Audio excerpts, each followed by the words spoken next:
After the Pahalgam attack and Operation Sindoor, Kashmir has become sort of a no-go zone for most Indians. Would you want to encourage tourism in Kashmir by announcing that you want to make a film in Kashmir?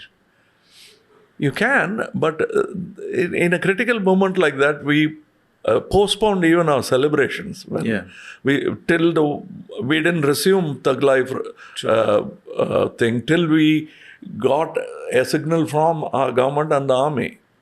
We were waiting for that because we can't be celebrating while our boys are dying there.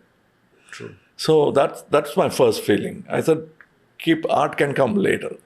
That's what I thought. And now I think it's wrong to do something like this. Might irritate even the localites, leave alone the other side. Yeah. I look at it as the other side. Sure. Other side of our Himalaya. One particular angle you look at it. I mean, I think maybe not now, but I will. I will go there because it's my place also. Yes. Yes. I was promised that from Kanyakumari to Kashmir is my home. Yeah. And I still do believe it.